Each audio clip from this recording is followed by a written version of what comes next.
बारे में जो तुमने लिखी थी, अच्छा यह है कि कोई पुरुष किसी स्त्री को छुए ही नहीं, किंतु यौन अनैतिकता की घटनाओं की संभावनाओं के कारण हर पुरुष की अपनी पत्नी होनी चाहिए और हर स्त्री का अपना पति। पति को चाहिए कि पत्नी के रूप में जो कुछ पत्नी का अधिकार बनता है उसे दे, और इसी प्रकार पत्नी को भी चाहिए कि पति को उसका यथोचित प्रदान करे। अपने शरीर पर पत्नी का कोई अधिकार नहीं है, बल्कि उसके पति का है, और इसी प्रकार पति का भी उसके अपने शरीर पर कोई अधिकार नहीं है, बल्कि उसकी पत्नी का है।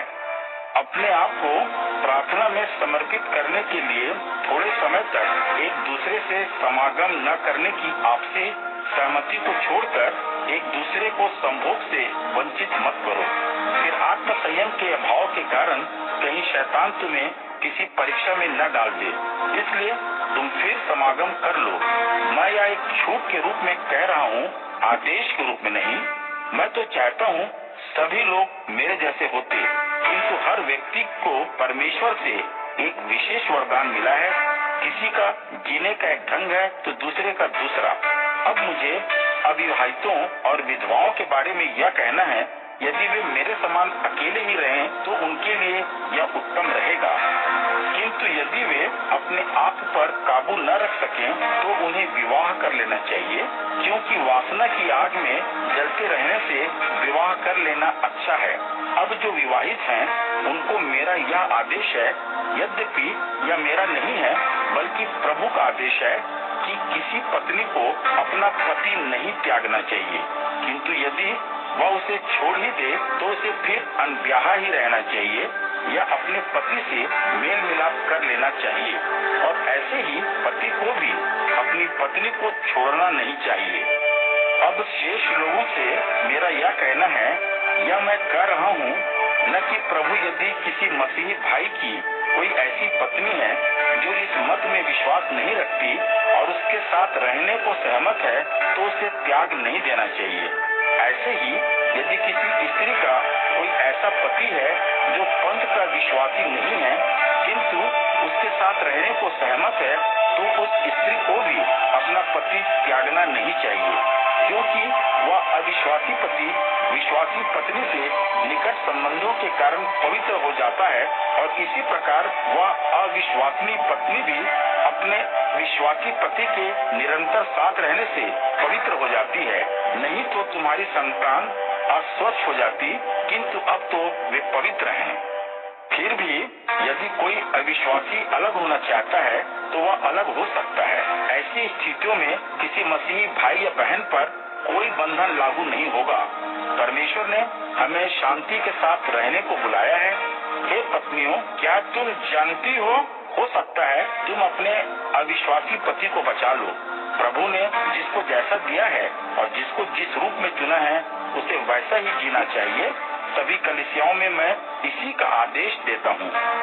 जब किसी को परमेश्वर के द्वारा बुलाया गया तब यदि वह खतना युक्त था तो उसे अपना खतना छिपाना नहीं चाहिए, और किसी को ऐसी दशा में बुलाया गया जब वह बिना खतने के था तो उसका खतना कराना नहीं चाहिए।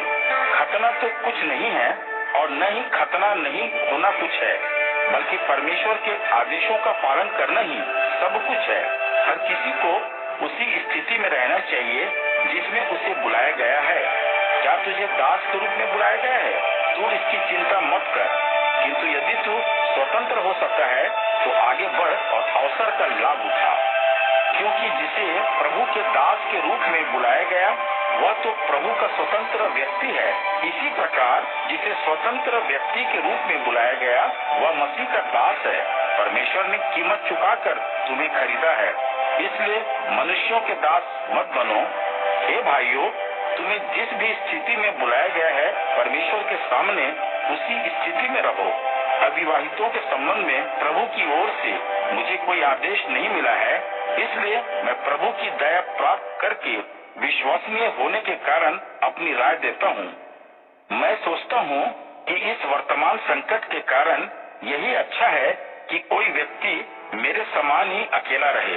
यदि तुम विवाहित हो तो उससे छुटकारा पाने का यत्न मत करो, यदि तुम स्त्री से मुक्त हो तो उसे खोजो मत, किंतु यदि तुम्हारा जीवन विवाहित है तो तुमने कोई पाप नहीं किया है।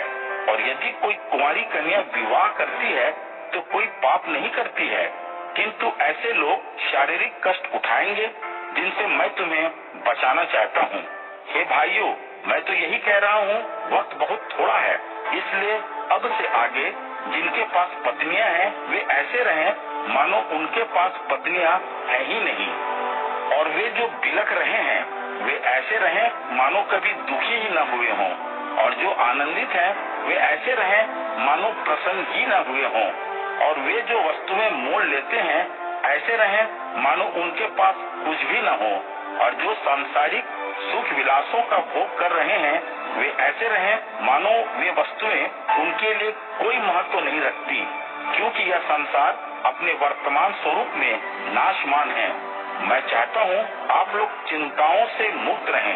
एक अविवाहित व्यक्ति प्रभु संबंधी विषयों के चिंतन में लगा रहता है कि वह प्रभु को कैसे प्रसन्न करे, किंतु एक विवाहित व्यक्ति सांसारिक विषयों में ही लिप्त रहता है कि वह अपनी पत्नी को कैसे प्रसन्न कर सकता है।